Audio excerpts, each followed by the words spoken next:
Well, it's been a bit of a challenge, and I deliberately waited to finish up this week until yesterday, because on Friday night, said Lisa, myself, and Mike, one of the guys from the Dorsey Church, went out to the Civic Center in Baltimore, First Marion Arena, whatever you call it now, and Chris Tomlin was singing. And this morning, the songs that we heard in the pre-worship and the time were Chris Tomlin songs.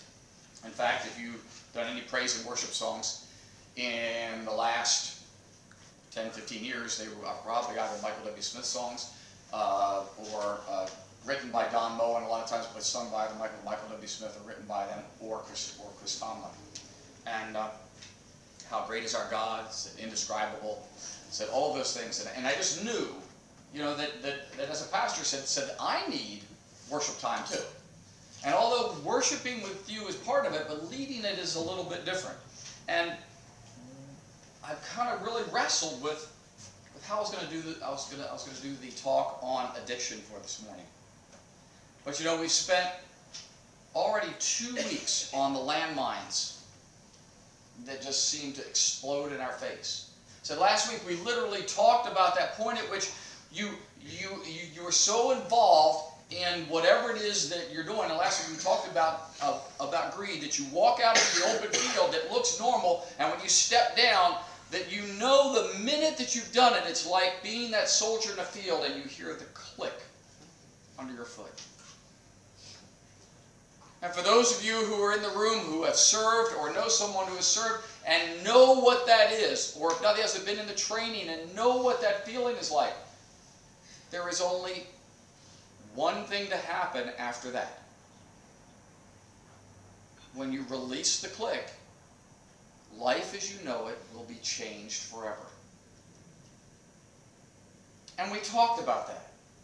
And as I got thinking about that, and I got thinking about addictions, every time I mention it, I talked to several pastor friends this past week, I'd tell people on the street, and every time I said that we were talking about addiction for this morning, people looked at me and said, oh my gosh, it's everywhere. And you know what? We seem to think that it is hidden in the middle of Detroit, or in the middle of Baltimore, or in the middle of DC.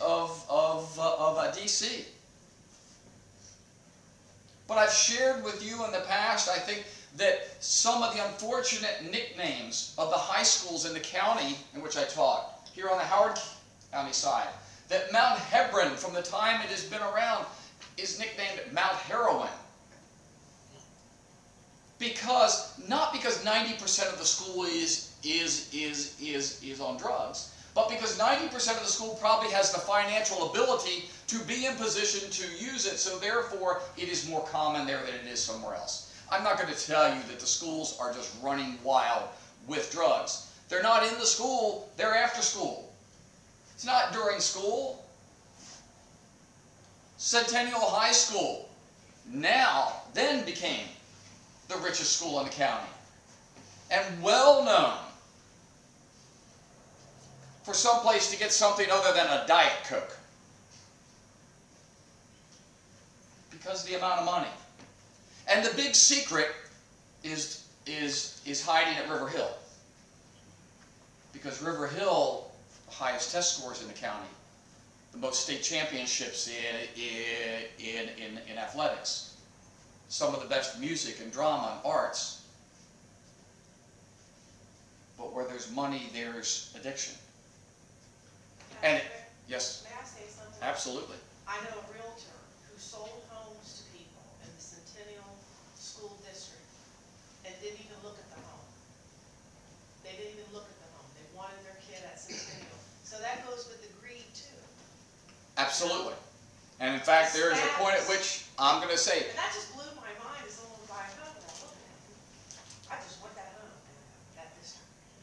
and it's interesting you bring that up because it flashed back to last week I did not include, but 25 years ago, teaching at Hammond Middle School, one of our teachers at the elementary school was looking for a new home. She found a gorgeous home there in Hammond Village. And if you're familiar with the Hammond Village area, the homes built in the 70s, but they're nice homes. They really are. certainly upper middle class, and she loved that home more than the home that she was looking at in Columbia. But she wouldn't buy it. She wouldn't buy it because of 20707.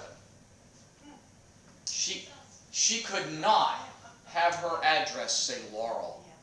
She was way too upscale for that. Wow. So she bought a house that she liked less in Columbia, so it would say 21045. Is everything, as Eileen said, rooted in greed? Think about it. Think about your overeating. Think about whatever it is. Is it ultimately because you want to please yourself first? And that's what I got thinking about. And I stood there and listened to Louis Giglio on Friday night, and I just thought, you know, there's something about me that says, gee, I've got all these wonderful facts here. And then I'm not really sure that that's where I want to go. But you know what? Addiction isn't new. There's nothing new about it. Do you know that the first site I went on to, I found this week I went on to, and I did Christianity Addiction in America. Do you want to know what the dates were? Does anyone know the founding of Jamestown? The first English settlement here in the States? Bruton Parish, the first Episcopal church, Church of England that was built here. It was the church that decided that addiction was immoral. And America's young. The book of Timothy says, not addicted to wine, 3:3. And 3:8 it says, not addicted to much wine. Titus at 1:7, not addicted to wine. And in Titus 2:3, not enslaved to much wine. The Bible knew it. And this article about colonial America said 60% of what was consumed as liquid in this country was, and for some of you guys, particularly in the room, you're going to be real pleased, was beer. It was a staple in military rations. The reason was because they were in a new country and they had no idea what our water was like. It was either the water was bad or the fear of it being bad, because once you had fever, you didn't have Tylenol in the medicine chest. You didn't have NyQuil. You didn't have some diarrhea drug that would stop you up for 17 days in 20 minutes. You would die if you got a fever and diarrhea. So you drank beer. Now, the church then had to address, how come it seemed like some people could continue this and they functioned fine, and yet a fair amount of the population seemed to come apart. Their lives fell apart, their desire for more and more and more and more and more beer became a real issue. Well, the church in its wisdom, of course, because the church does, it must mean they have weak morals. They're not walking close enough with God. Now, you know, the other thing I read in the week is that, not denying that there aren't physiological addictions, but psychology today is acknowledging more and more that this has a whole lot more to do with how we're wired here than maybe how we're wired here. Some of it is sociological. Some of us become addictive in personalities because of what happened to us when we were younger, or what happened to us in some relationship when we were older, and that became our answer.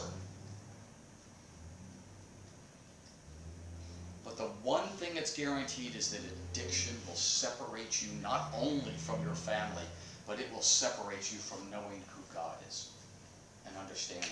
And that addiction exists everywhere. Everywhere. And addiction is not, by definition, chemical. That River Hill Centennial community, and maybe right here in our own, that addiction may mean 60 hours, 70 hours a week of work. Because as long as I'm working, I don't have to go home and deal with the problems I have at home. My wife and I used to get along extremely well, but we're not doing it, and I really just don't want to talk about it. Pretty notorious for a lot of guys in the room. So I'll go find somebody else who'll listen. Or maybe I'll just hide out at work. I don't want to go to the bar and drink. I'm not an alcoholic. I'm not an addict. Or maybe the woman who wants to spend her time so busy around the house that by the time it comes time to maybe share personal time with her husband, she has a real good excuse. She's just too exhausted. Because she doesn't want to talk to him about the things that annoyed her about him. Addiction is why our kids are wearing long sleeves in school. So we can't see the cuts. Or worse yet, can't see the needle marks. This past week I gave blood, and they get real excited when I come to give blood because I'm very blessed that my type O goes to everybody. Okay? The other is I don't have that, well, the nurses and doctors, whatever that antibody is, said I don't have that virus, so my blood can be used for infants and chemo patients. So one of the things they make you do is you pull your sleeves up and have to show your arms to them. Well, they're doing two things is they're looking for tracks. They're also looking to see how easy it's going to be to get your blood. Well, it's like bells and whistles kind of go off. They look at it and go, ooh, you have nice veins. Really? Come on. Well, I get that too. Really? Yeah. It's just something like you can kind of see the fangs start to grow out of their mouth. It's like, you got to be kidding me. But being able to do this, it is so routine that that's what we have to do. It's so routine that when we give blood that they hand us a paper that if we lied on the questions about being with someone of the same sex or taking needles or whatever the case was, or being with a prostitute, it is so common that they got to give us a paper so we can tell them later. Addiction. Addiction is 60% of America eats too much and does too little. And yet we have 10 to 15% of America starving themselves to death to control something in their life. And they do it by either not eating anything or eating it and throwing it up. Those are addictions. Those are addictions cover all of these things, and yet they all separate us from the love of God. And yet this morning we read and saw the answers. Beginning at Paul. In fact, I'll tell you what, let's skip back to Luke, where Luke talks about all the things in life that seem to separate him. So I guess I marked it in my iPad, and now I've stripped off my iPod, so that'll teach me.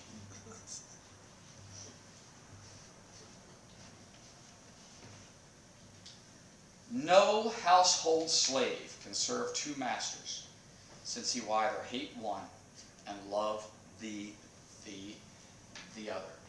Now he talks about money here, and those of us who don't have lots of money go, see, that's not me.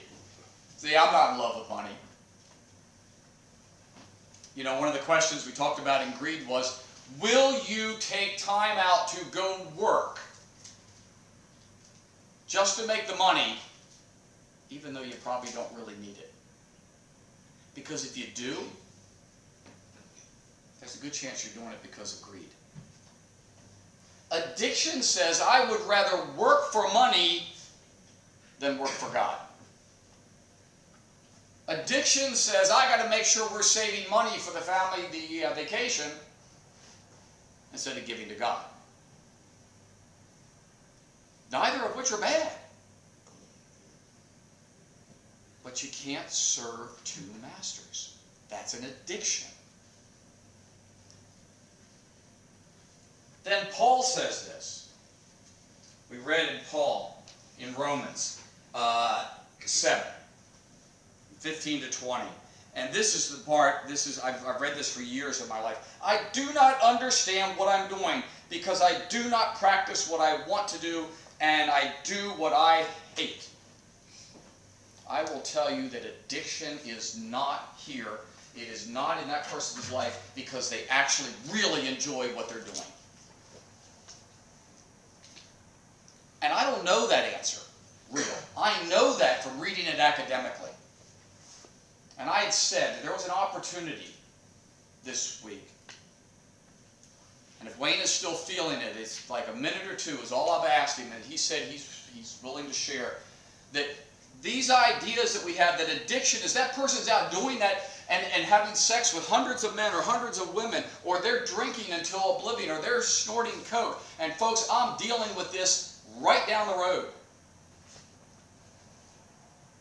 It's not just in Baltimore City. Our eating disorders, our addictions, our overeating are here, and they're separating our communities and our families. And I'll guarantee you it's probably happened in your family. But in 1 to 2 minutes, so Wayne's going to simply talk about whatever God's put on his heart. In that little bit of time, so we can hear real life what this does as a landmine.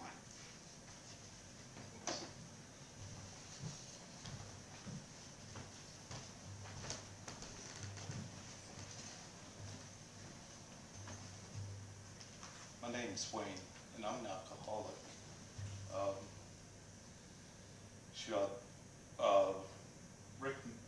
Pastor Rick had mentioned Tuesday night about this morning's sermon, and I just felt compelled to speak about it, about addictions. And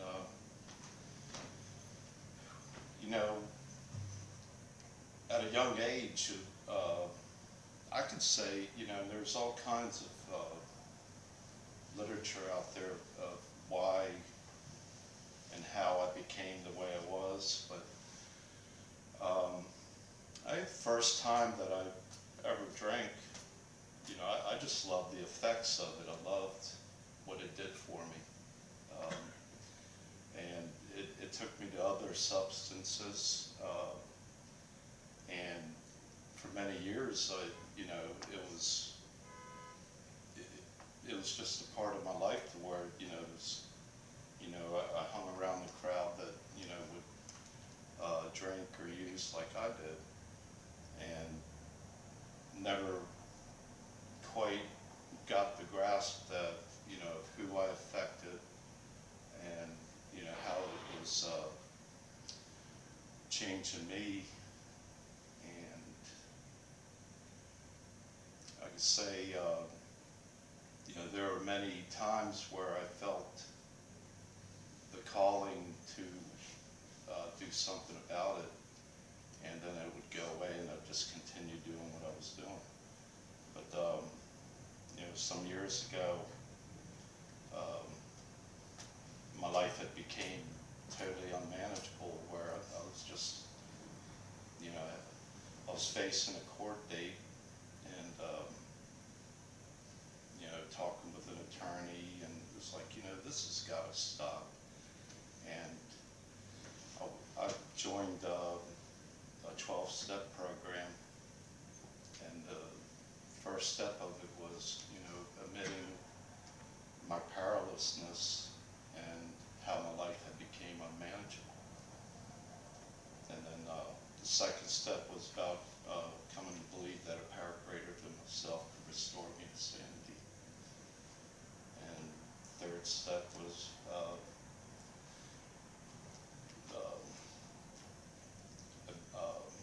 becoming willing to believe that a power greater than myself. I'm all messed up right now, I'm so nervous. But basically what I began to read literature, and I believe when the student is ready, the teacher will appear. And you know, one of the things that I read was about choosing my own conception of God, and that that kind of opened the door for me, and I just hung around with people that I felt comfortable with, that felt the same way I did, and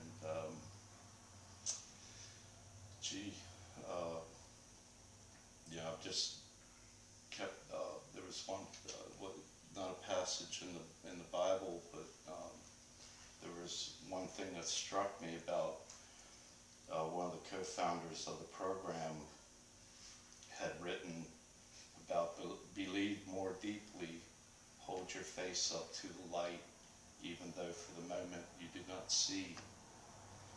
And I would repeat that over and over. And it just started a journey for me with recognizing that I was not God, that there is a loving Father that could restore me to sanity. And not always perfect in that sense, but I do believe that He's doing a work in me, and that today I can say that my name is Wayne and I am a Christian, and I praise God for that. Amen.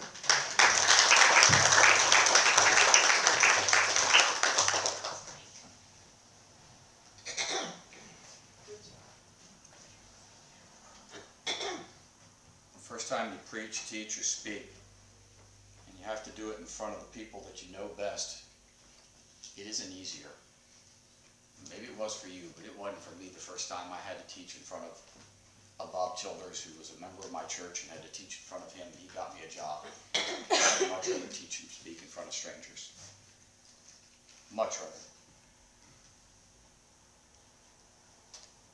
Of course, addictions are choices to a certain point. You chose to go that route instead of going to God. You chose that route because you felt like there was no other option. The trouble is, some of us, though, it's just what happens in us. Paul said he doesn't know why he does this. He's sitting there asking God, he says, what is it, God? Why can't I stop doing that thing? You fill in the blank. I know what my answer is in it. Why is it I can't stop doing that? And then we decide that we have done too much, and this was talked about on Friday night, and I'm really not stealing this, because usually on my announcement slides it says up there, God doesn't care where you've been or what you've done. There is nothing that can separate you from the love of God, according to Romans 8:28. But we reach that point that we think God is fed up with us. We think we've done so much, so bad, so wrong, that this doesn't apply to any of us. Because we can't stop it. And Paul's saying he can't stop it. But yet it gets shorter and shorter with Paul. Paul gets better, but Paul never gets rid of it. Looking back at Genesis and the story of Esau, God told Esau and Jacob's mom that the younger one was going to rule the older one. That shouldn't happen in Jewish law. Talked about it last week in Greed. The older one gets the birthright. He gets the right to everything, and he can decide what happens after that. Being the oldest in the family, I kind of like that idea. But I know that's not the case. But here Esau came in from hunting all day long. He was exhausted. He was tired. Here's Jacob, who is the greatest cook in the world. He loves this wild game that he brings in. And he's cooking it up, and Esau's coming in and he goes, oh, it smells so good. I'm just starving. I've got to have meat. He was a meat eater. Some of us in the room can identify with that. You know? Y'all keep all that other stuff. You keep that green, veggie, leafy stuff, and give me the meat. I could introduce you to one of my son-in-laws who would agree with you 100%. And he said, and he comes in and he said, I'm just starving. Now, he was starving. He was hungry. He'd been out all day. Those of us who've been there and done that. And Jacob goes, this is my chance. I know he likes meat so much. I know he likes it so much. And he's so tired. This is when I got him. He said, it's really good, huh? You can have it if you give up your birthright. Well, Esau's probably 28 years old, you know. He's a stud. He's strong. He's all this.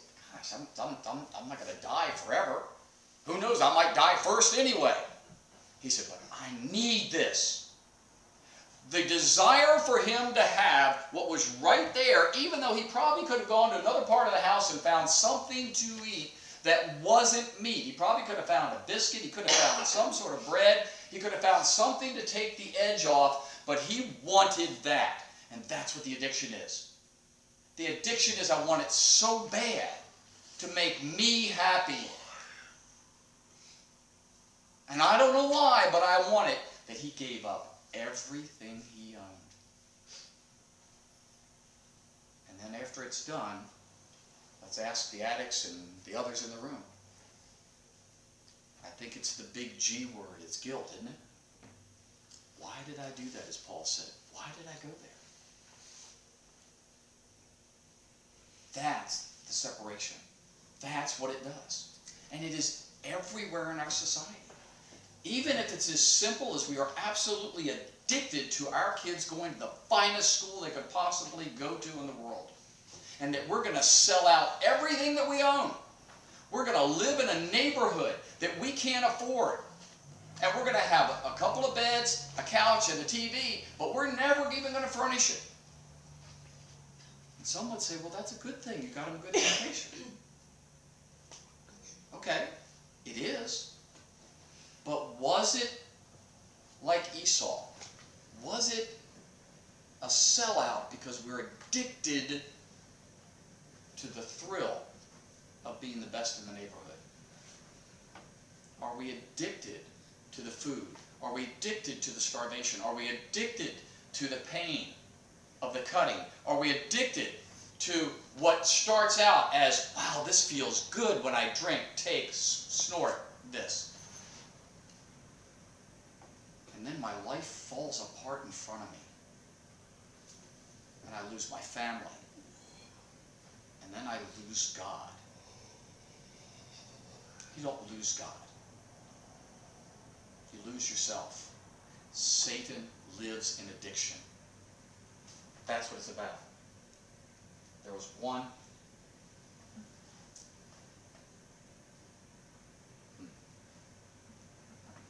Let's make sure. There are a couple of things that were actually good in that sermon. I think all of them were.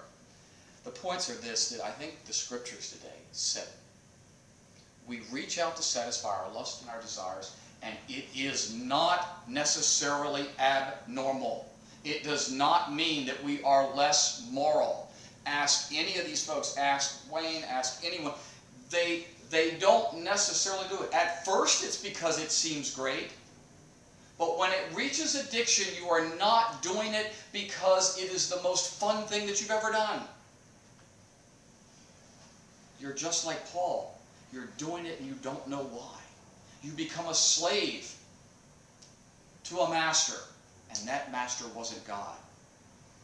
One thing I've learned from the men's group, there's 15 men now that according to them, they've heard me say it, they say at least 70% of them either are recovering or in the midst of some sort of issue in their life related to addiction. Wayne's heard that in the room. They've told me that. And the one thing that I see more than anything is they understand their personality. And their personality is that I can be the slave to one master or another. And these men have become slaves to this. And this is what God calls us to. He calls us to give it up. And some of us are lucky enough, like myself, who thinks he doesn't have any addictions.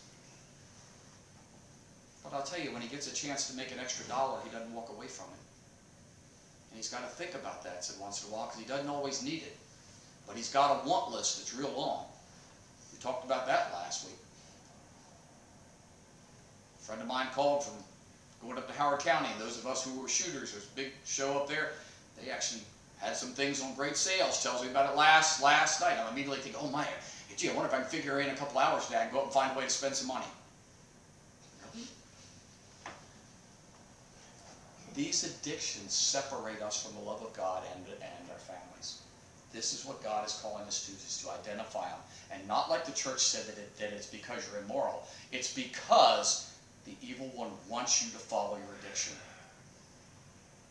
60% of the colonials drank beer, or that was 60% of what their drink was. Not all of them became alcoholics. many of them had issues, whether it was total alcoholism or just destroyed parts of their life, or physiologically. We all know people who died in their 40s and 50s from alcoholism, and we know other people who drank until they were 95. We know people who smoked Camels until they were 90, and people who died at 25 with lung cancer. It is not a moral weakness. It is a moral weakness, a Christian weakness, if we're not there to reach out and help, and we don't make sure that they know that there is nothing that can separate them from the love of God in Jesus Christ.